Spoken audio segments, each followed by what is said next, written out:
Okay, I'm back.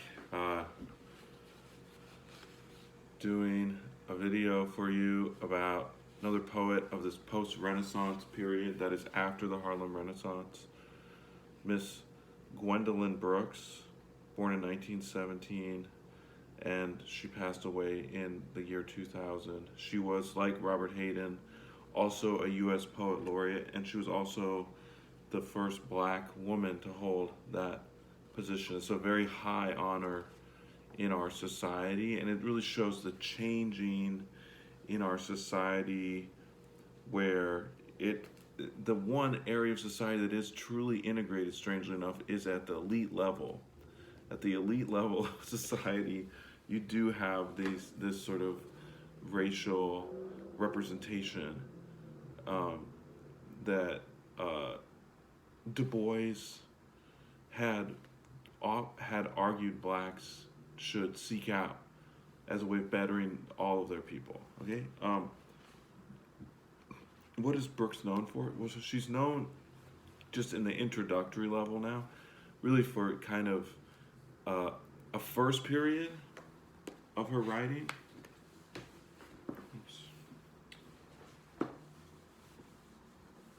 First period of her writing.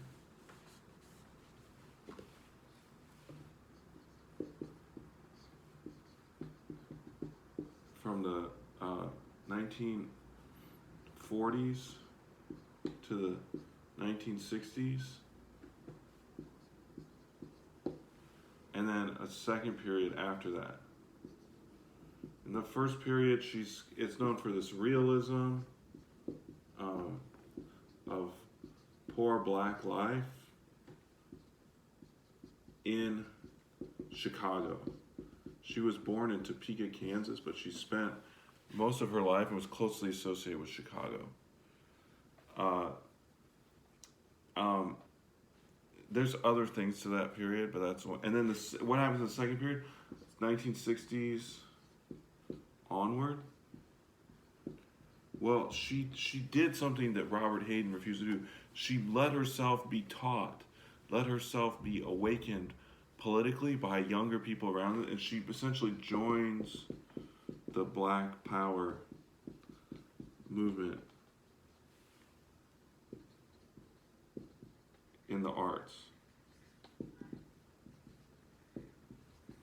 She lets herself be influenced by them. Her poetry changes. It becomes more overtly political. It becomes more radical. It becomes more experimental in its format. You see a lot of use of like all capitals, which was a thing that Mary Baraka, who we'll talk about next week, had pioneered. Okay, so let's look at one short poem, one lyric from the first period, actually two from the first period, and then a short one from the later period. Okay, first period.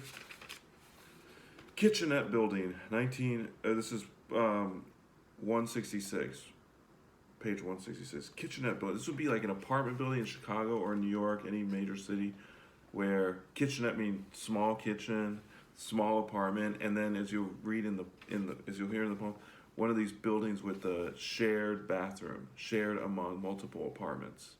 Okay, so working class life in black neighborhoods in Chicago, but in New York as well, throughout the middle of the 20th century, prior to the Civil Rights Movement. Kitchenette Building. What's it like there for those people? She's the poet of these people. She gives voice to them. And she won a Pulitzer Prize at the age of 32 for giving voice to this experience. We are things of dry hours and the involuntary plan. Grayed in and gray. Dry hours. Just the involuntary plan. What you have to do to survive, not what you can voluntarily do. Grayed in and gray. Growing old too soon from overwork and from the anxiety of poverty. Profound, beautiful first sentence. Dream in quotes, like sarcastic. makes a giddy sound, not strong, like rent, feeding a wife, satisfying a man. And you have to think about this now, where so many of us are in this position. I'm one of the lucky ones that my salary has so far not been cut. But so many people are at this point now where, um, that those talking about plans, hopes for the future is totally being drowned out by these much stronger involuntary things like rent. Okay? So feel your own experience in the poem, if that's you. But could a dream send up through onion fumes its white and violet? Fight with fried potatoes and yesterday's garbage ripening in the hall? Flutter? Or sing an aria down these rooms, even if we're willing to let it in? Had time to warm it? Keep it very clean? Anticipate a message? Let it begin? In this sort of situation she just described, right? The shared bathroom, the garbage in the hall, the smell of cooking, cheap food in large quantities in the apartments. Could a dream even, could it flutter or sing an aria in these rooms, even if we're willing to let it in? Could something beautiful exist and thrive and live and not die in these rooms? We wonder. She doesn't answer, but not well, not for a minute. We wonder, but not for long, and not very well. Since number 5 is out of the bathroom again, and there you go. We think of lukewarm water, hope to get in it. And there she is. That's her first period, really, in a nutshell, that beautiful poem of the cares of a lower class black person in a time before they won new freedoms and rights. Okay? And you have to think of Chicago as, maybe you don't know this about the civil rights movement, but after the successes in the South, which were swift, really, from the late 50s to the early 60s, a lot of stunning victories in Selma for voting rights, legislation.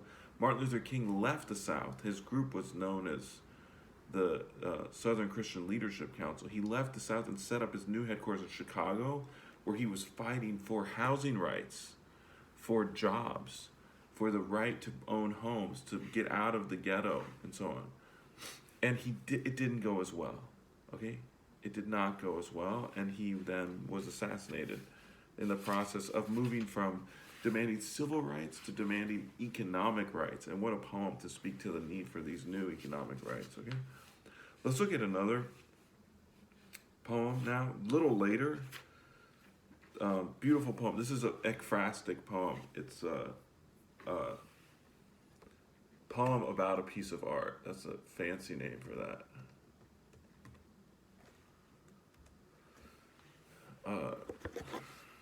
And the poem is about this thing we call the Chicago Picasso. It's a sculpture Picasso was commissioned to do in Chicago, and it was unveiled in the 1960s.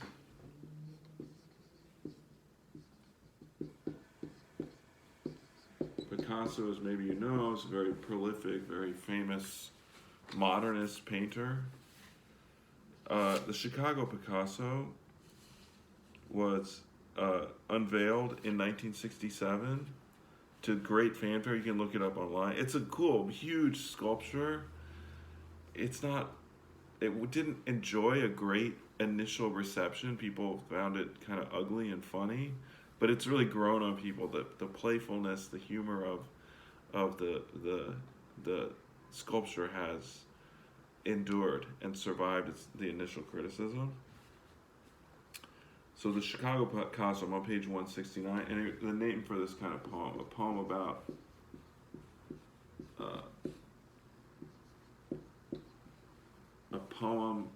about a work of art.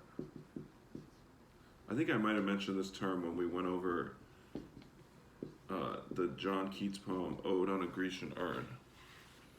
When we went over that poem. The Chicago Picasso.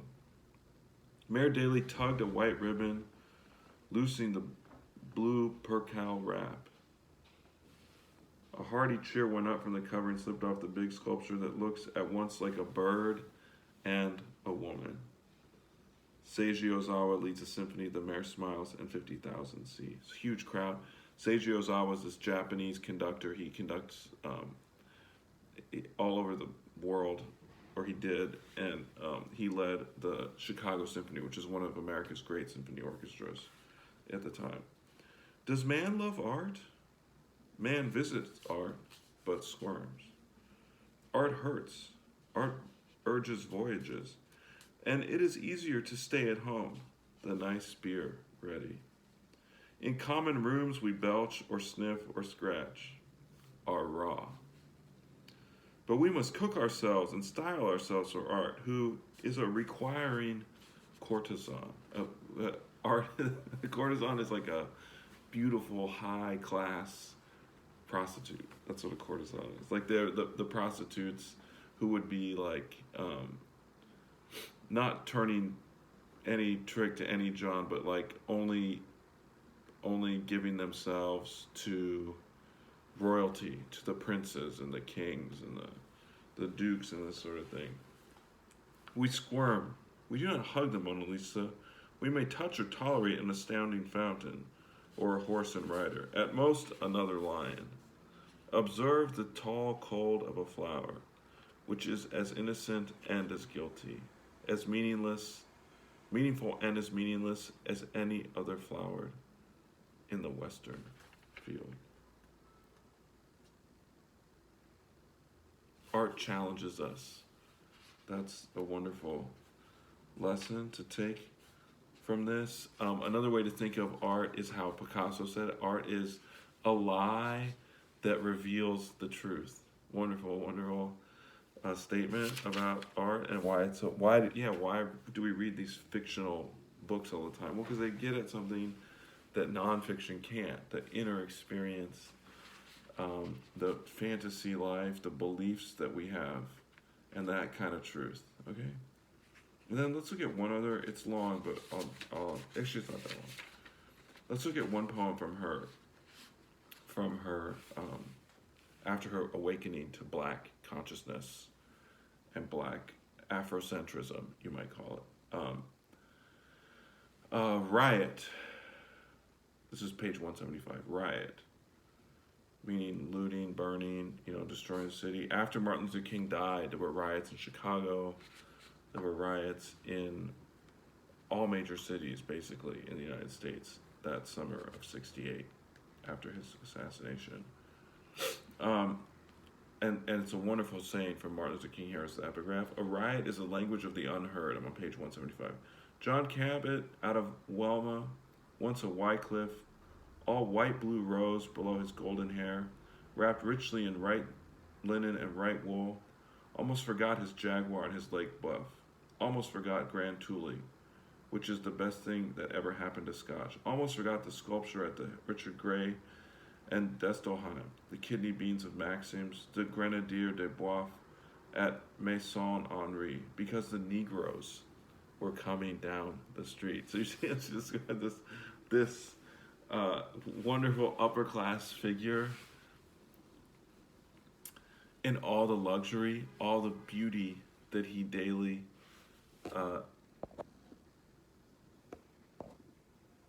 has to encounter, or not has to, but daily bathes in and luxuriates in.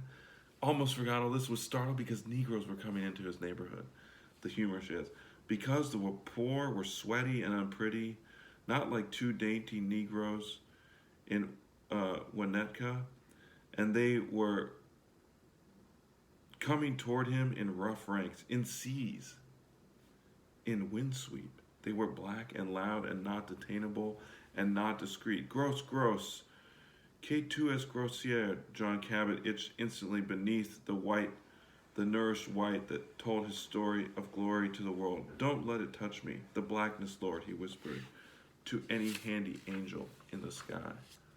But in the thrilling announcement, on it drove and breathed on him and touched him. In that breath, the fume of pigfoot, chitterling, and cheap chili, malign, mocked John. And In terrible touch, gold, old averted doubt jerked forward decently, cried, Cabot, John, you are a desperate man, and the desperate die expensively today. John Cabot went down in the smoke and fire and broken glass and blood, and he cried, Lord, give these niggas that know not what they do. Forgive these niggas that know not what they do. And there you have it, kind of a strange way to take on the riot, but almost mocking the the reactionary point of view about a riot is always like, consider the property owner. Oh, the looting that's taking place. What about those small business people? It's true, but as you see now in the current situation where all the small business loans are not going to small businesses, the system doesn't give a shit about the small business owner to begin with anyway. Okay, it doesn't make life easy for them when there's a crisis. The very wealthy at the top protect their own. And you see her kind of mocking the idea that the riot is danger to the everything that's beautiful and civilized about our society. It is, but for the poor, it becomes a emergency situation, becomes absolutely necessary and vital to their interests to revolt. And the great Marxist leftist political scientist Frances Fox Piven, in a book that's been widely decried on Fox News, she said when people do revolt, when they do riot, when they do protest, when they do go on strike, they get what they want, and that's why the authorities fight back so hard against it and try to prevent it from happening in the first place, because these poor people's movements tend to work, and we just don't do them enough. we don't rebel enough. You see it right now, and no one's able to do it under the current circumstances for sort of good reason, but maybe that's changing as you see workers look to organize at places like Amazon and Instacart and Uber and so on and so forth. Okay, so that's my lectures for today. Next week we're reading, if you look forward on the syllabus, let me see, we're reading from the 1960s part of the book. And I'm going to slow down. I'm not going to go over all these poems, all these poets, just next week. I'm going to extend it out to the final 2 weeks. So we'll look at just Baraka and Sanchez on Monday. Amir Baraka and Sonia Sanchez. Sonia Sanchez is still alive. Amir Baraka has passed away recently. And again, no final exam, no final paper. You can write it to make up for a grade, to replace a lower grade in on either your midterm or your final. But as far as I know, no one has failed. Unless you plagiarize. So please don't plagiarize. And in any case, I will see you guys on Monday. Have a great weekend. Stay safe out there, and power to the people.